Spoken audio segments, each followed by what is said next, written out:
And welcome to another show of New Hampshire Citizens for Progress. I hope you enjoy this show, and here we go. And I'm Glenn Willett, and I'm kind of co-hosting with him today.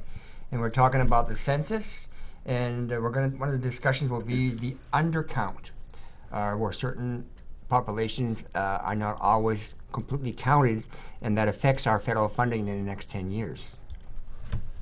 Okay, well, besides the undercount and the loss of funding that we certainly could use, between the 12th and the 20th, you should be receiving mail to fill out for the census. And it's real important that you get this done. And we got several guests to discuss what's going on. They're also hiring, too, so if you need something to do and have some extra time and would like to see this get done, give them a call.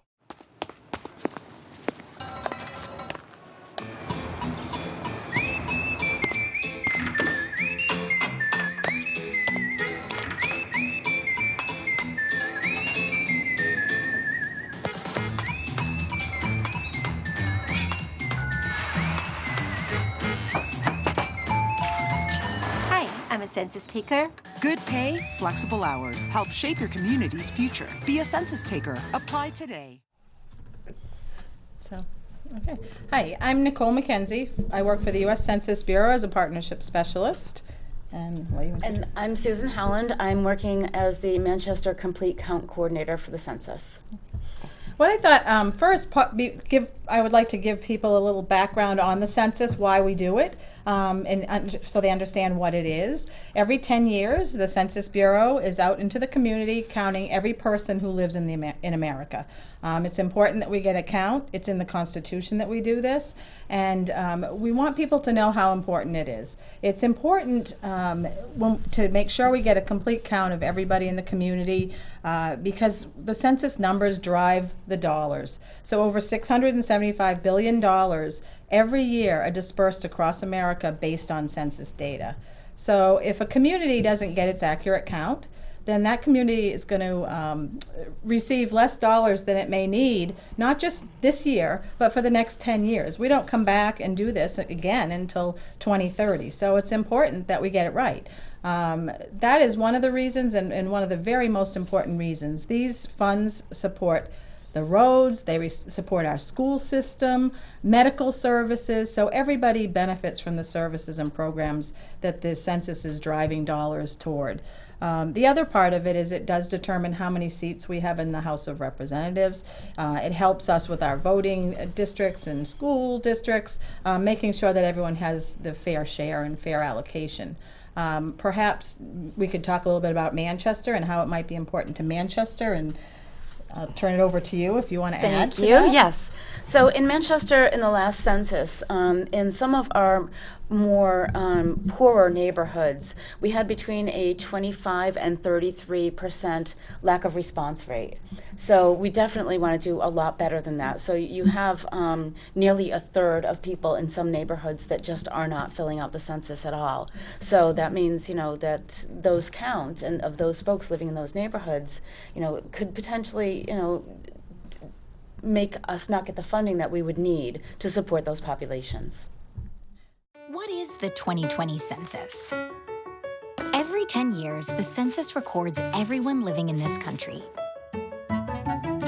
It's written in the Constitution and comes in a questionnaire that counts everyone who lives at your address on April 1st.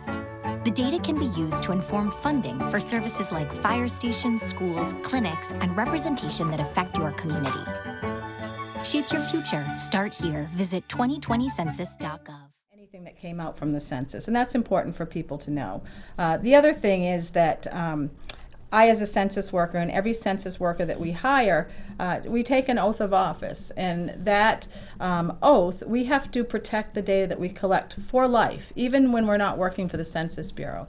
If I were to ever share anything, any information that I collected while working at the census or after I leave the Census Bureau, it's considered a federal crime. I can go to jail for 5 years, and it's a $250,000 fine. So they take the safety and the protection of their data extremely seriously. The other thing is that we don't share our data with any other federal agencies, and this is really important. We don't share with any agencies or landlords or anyone. So when a person gets their census form in the mail, enumerate and count how many people you have in your household. That information is never going to come out where it's going to identify you or your household. And Manchester, it's important to know that it's safe. And I think that's a reason why a lot of people don't respond, because they're nervous and they're afraid. And so some of the populations that are very difficult to count would be the elderly, because they don't understand what it is. And, so we're trying to do everything that we can to educate people and make sure that they're comfortable with this and they understand that, nothing's ever going to hurt them that comes out of the census, and it's really just going to help our community as a whole. So the elderly would be one group. Immigrants and refugee would be another group that would be nervous about responding to something like this. And we're working really hard to make sure that they understand that this is really important data for us to collect, and they certainly are going to be very safe in whatever they release on the census forms. And the questions are super simple. It's nothing really detailed or anything like that. It shouldn't take long at all for people to fill out. As we talked about, it begins March 12th through the 20th, and it keeps going until the census feels they have really good numbers, like through summer, correct? Right. Yes. Right. The other thing too, just for people who do not speak English as their primary language, it's real important to know that we have language assistants. So there are 12 different languages where if somebody wants to go online or call in their response, they can call it in on one of these 12 languages. Now, we all know there are many more languages in Manchester alone than 12. We have another 59 languages that we have technical assistance guides. And we also, for the languages within the community where we don't have a guide or we don't have that availability to go on and respond in that language, we're really looking within that community to recruit workers. If we can hire from within a community and have somebody who speaks that language be a census taker, it's going to help us help the community understand the importance of it. It's going to help them know how to respond when they're out knocking on the doors. So that's very important. One other population I want to mention, because it has been an undercount in the past, and it's children. Children ages 0 to 5. In 2010, some communities had experienced an undercount of young children. And I was talking with a person from within an education facility, and she said to me, if that child is missed at age 5, the census doesn't come back again until 2030. So that child is then they're 15 years old, right? So we've missed their elementary school, their secondary school, and they're halfway into high school before we count them again. So it's real important to make sure that the children in the community are counted, and we're doing everything that we can to help with that count. So not only does the federal government rely on this information, but businesses and local governments rely on the count of how many people they are in setting up their budgets for, like you pointed out, for the school. At 5 to 15 years old, it's almost time for graduation, and you miss the whole school level where that funding for the school and education was not available to the city. And the city didn't know about it either, because they're basically relying on your data. Well, you think about, school lunch programs, after school programs, kindergarten programs, immunization for young children.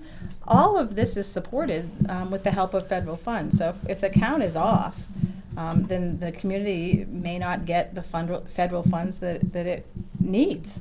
So it is important. If a woman is pregnant, do they count? If that baby is born by April 1st, it would be counted. It has to yes. be born by April 1st. Yeah, that's correct. That's good to know. Yeah. That's the magic date, April 1st, whoever's in that household on April 1st. The other side, just to let people know the logistics of it, I mentioned computer, online, and also calling in. There are 4 ways that people can be enumerated. You will get your invitation to respond in the mail sometime after March 12th. The mailing will go out. And the first mailing is going to ask you to respond, preferably online or call in to a number. And that is doing 2 things. It's saving money, right? We don't have to print out the paper questionnaire and send to every household the first time, saving trees. It will give us real-time data as we're out there and we're collecting in each census tract the response rates, the self-response rates. We'll have a map up and it will show us by census tract which census tracts are responding, which ones are not. And what that's going to allow us to do, it'll allow us to go out to those census tracts who may be slow to respond and work within that community to make sure that we're reaching out to the community. We're hosting events. We're making sure that people understand, because it is so important to make sure every single person understands and is counted. So you're working in regards to the whole state of New Hampshire, and your focus is Manchester. Yes. We have a real large immigrant community. I mean, Manchester's known as an asylum city, that we accept refugees here. So we have a rather diverse population. So are you going to be visiting churches or the Yes. schools? Or We are working really hard to reach out to a lot of the nonprofit groups that work with the immigrant and refugee population, and actually all the populations that are underserved in Manchester. So we have a lot of great help from Amoskeag Health, which is seeing like a lot of folks in Manchester for sure. We have a lot of churches that are helping us. St. Anne, St. Augustine has been really on board. They have a lot of the Latino population within their church, and then we're trying to get as many as possible from there too. So you're also hiring people within the community. How would they get in touch with you? For people that want to work for the census, and I encourage anyone that is interested to please go on. We need to hire and recruit census takers. The jobs pay $20 an hour to start, no experience needed. 57.5 cents a mile as you are going out driving around the neighborhoods. And the schedule is very flexible, which is one of the best selling points, I believe, where you can tell us the hours and the days you're available to work, and we will fill in assignments for you to work those days. And your time and days can fluctuate week to week, but you pretty much drive your schedule. If somebody's interested, they would go to 2020census.gov/jobs. The online application apparently takes 10 minutes, so I've heard. It takes 10 minutes, so it's quick and easy. And apply, because we really need you. One other thing I didn't mention, I kind of stopped at the online and the telephone response, but if a household does not respond, we will be tracking that. Eventually, they will receive a paper questionnaire. So if somebody does prefer the paper questionnaire, you will get that eventually if you don't respond online or on the telephone. And then if you don't respond from the paper questionnaire, that's when we send the census takers out door to door knocking on your door. So I like to tell people, if you do not want a census person coming to your door, then fill out your census early, get it in, and no one will ever come to your door. But if you don't, we will come knocking on the door to help you enumerate that way as well. Can someone request a paper? No. If somebody really wants to enumerate through the paper response, wait, it will come eventually. Okay. We will eventually send that to the households that haven't responded by a certain date. And the other thing I had was, what's good about our schools is when the immigrants come here, the refugees, the kids learn English very easy, being taught in school. It's the parents that don't. And so a lot of these kids help their parents go through their paperwork, and that's one way to translate. Well, when we are going, I mean, we're working within the community organizations the best we can to get the word out. It will go out into the community and enumerate. When we have a census taker go to a door, and the door is opened by someone who does not speak English, the census takers will bring a card with them, and it will list hundreds of languages. So the goal of that is to have that person identify to the census taker what language it is, with the goal of going back to that household with someone who speaks the language. We're picking back up after discussing what we might have missed, and we wanted to cover the schools a little bit more because this seems to be one of those most important parts of where the census actually helps the communities. So we will be working over the next couple of weeks to make sure that we have information out into the schools, and so there'll be posters hanging up for when parents come in to pick up their kids, and perhaps it would be nice to have something that goes home with the kids to let their parents know that it's happening, because I'm a firm believer that the more times people see something, the more apt they are to feel comfortable with it and then act upon it.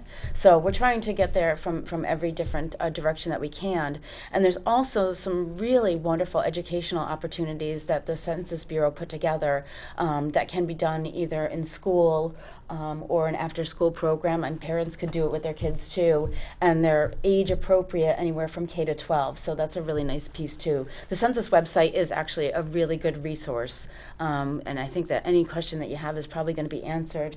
You might need to do a little bit of searching, but there is a search bar as well on that, so it is pretty user-friendly, and I would encourage people, if they do have questions, to go ahead and look on the Census website. Can you remind us what that website is again? It is 2020census.gov. That's easy. It's easy. Yes, it is. It's easy. And if you're looking at for materials for the schools, we have it's called Statistics in Schools. It's a program that teachers designed the exercises and the materials. So it wasn't someone from the Census Bureau that was designing it. It was actually teachers. It was teachers' material developed by teachers. And if you go on, it's excellent materials. And as you said, it's K through 12, and that doesn't go away with the 2020 census. That's something available to all schools all the time. And it's age appropriate. It makes a good package if you're looking for something when a substitute teacher comes in. It's part of a STEM curriculum. It teaches them about statistics and how important statistics are in everyday life and in their future. For some of the, just as an example, for older students, 11th and 12th graders, there's an exercise in there that helps them, if they're thinking of looking at college, what cities those colleges are in. And then it teaches them how to get the information from the Census Bureau on the demographics of the city. So they can learn about it. They can learn about the career they're looking at, what the average salary is. So it's teaching them early to use data, and it's teaching them how data shapes their future and the communities that they live in.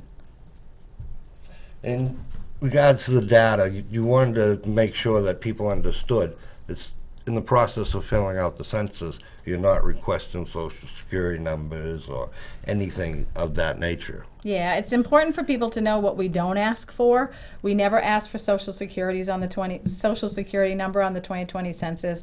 We will not ask for money or donation. If anyone gets a form and it looks like our form and it asks for money, that's a scam. Please report it on our website or talk to somebody locally that you know who works for the census. We don't ask for bank account numbers, so anything like that would be a flag to somebody that that's not the legitimate questionnaire. Also, if someone goes onto our site, they can actually pull up the 2020 census questionnaire, see what it will look like. And they can also link into a video that shows them how they would be able to respond to their census online. It's an animated video, which is really good. I would suggest someone go on to that and see what is coming. Sounds like I might want to find that to cut in right into this segment of this show. At the end of this, I'll be taking screenshots of websites. So if you watch the whole show, at the closing screen at the end, I'll take a screenshot of what it looks like on the computer and put it right there as if it was part of the show itself. And when it comes to the undercount, it's very important because right now in our city, I've been saying this for years, we're between 20 and 22% undercut, and now we're being told with some factual information that we're between 23 and 33% undercount. And if you think of 20 to 33% of the people who aren't counted, that's a lot of federal dollars that will come to our community and help solve a lot of our problems. Right, and it's not just federal dollars for 1 year, it's for the next 10 years, and that's why it is so important. And if people feel, if they need to understand how important it is to every single service that they benefit from. and how it can, our slogan is shape your future. And it is shaping your future. It's helping with the programs and services that over the next 10 years people will be able to benefit from. And we do have secure data. The safety is in place. Don't be afraid to count. If you have questions, go on our site and explore it. Definitely would recommend that.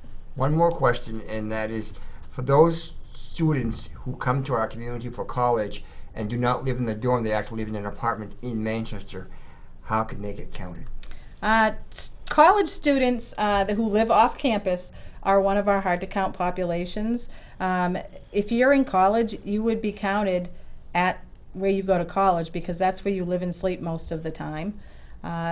They will actually, wherever they're living, they will get a census form to the resident of. I mean, that's another thing. We don't send census forms to post office boxes, and we don't send them to people. We send them to a place where someone lives or could live. So college students, say, who are living in Manchester in an apartment, they will get their census form where they live. And we strongly recommend that they fill that out because this is where they need to be counted. Even if they live in Massachusetts, but they're going to college here in Manchester and they're here most of the time, they should respond here. And I think that's important for people to know because I think that the college students wouldn't think that they would do that, the parents would cover it for them, just like they claim them on the taxes and that sort of thing. But no, they want to count where they are right now. Because, I mean, Manchester has a huge population of young people because of the great colleges that we have. Mm-hmm. So we definitely want to know that they're here because they have different needs than other people in the community. So to get that count is going to be important. Right, and we have a group quarters count, which actually goes out and counts in colleges for those students who live on campus. So the students who live in dormitories, we have a special group quarters who works with the college administration to get that count. That also includes counting prisons, nursing homes, hospitals. So that's part of our group quarters, as well as the homeless count. And we actually will go out to count the homeless in all of the communities between March 30th and April 1st. And it's real important that we're working with the soup kitchens and the shelters and the community-based organizations. They're all working with us to help us enumerate that count and make sure that all of the homeless are part of the census as well.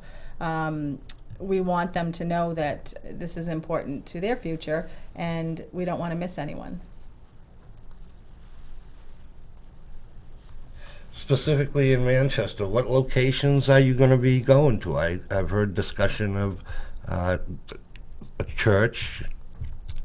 Are you talking about specifically for the homeless? That Or just everyone? Everyone in general. Both, yeah. We've been going out as many places as we can. We've been meeting with a lot of the nonprofits that are serving folks. We met with Manchester Housing Authority. We're working with some of the property managers, like Stewart Property Managers, and we'll be talking to more. So we're trying to cast as wide a net as possible. And like I said before, double hits, triple hits certainly don't hurt us because as many times as we're getting in front of a person, I think that's for the better.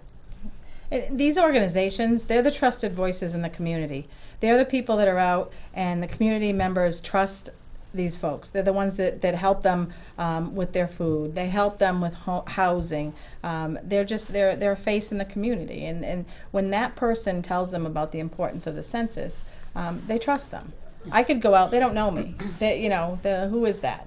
They listen and they respond to the trusted voices, and that's why we're out developing partnerships with these folks. The New Hampshire Library Association has come together, and the state library has helped us work with all of the libraries in New Hampshire to be places where if somebody doesn't have a computer and they want to go on and respond to the census, they could go into the library and use a computer there. We also may use libraries and other places to do kind of a mobile questionnaire assistance in certain areas. So I had talked about some of the census tracts. If there's a low self-response rate, we may bring census workers and have an event at a library or at a community-based organization to try to get folks to come in and enumerate right there and then. So. And Manchester Library and West Library are very willing to help people to be able to use their computers and get that going. And they're going to do a training for their staff so that if people are stuck on something, that they will be able to help them. Very good. Okay. Well, Glenn, you've been working on this for quite a while, and this has been a pet issue of yours in regards to funding for various areas. Can you tell us what you've run across? Well, the simple reason is every community has what they call federal funding for grants and stuff like that, but it has a lot to do with the population. And if we undercut, the grants won't be as big, the funding won't be as much. And this is one way that our dollars come back to our community. When you pay federal taxes, you expect some of it to come back. This is one way. And I think what's very important, as the ladies have said before, is if you're not counted now, won't get counted for another 10 years. We will have lost 10 years. And those can mean millions of extra dollars to our community where we can actually solve major problems that the local taxpayer just doesn't have the ability to do. And that's why those dollars are important. And if we don't get those dollars, some other community will get it. So it's important that everybody gets counted. This is a very safe process, and it's very important for the benefit of our community. I think an important thing to point out along with that, it's not that we're getting it's our money our that money. we've given the government that's being distributed back for specific purposes. So it's not, we're getting our money back Yeah. that we've given to them for specific purposes. But we need that count so we can get our fair share. If we're 20,000 under count, for example, well, we'd lose 20%. Yeah, I mean, if we take that number, 23 to 33%, That's a lot of money. Manchester has a population of 130,000 people.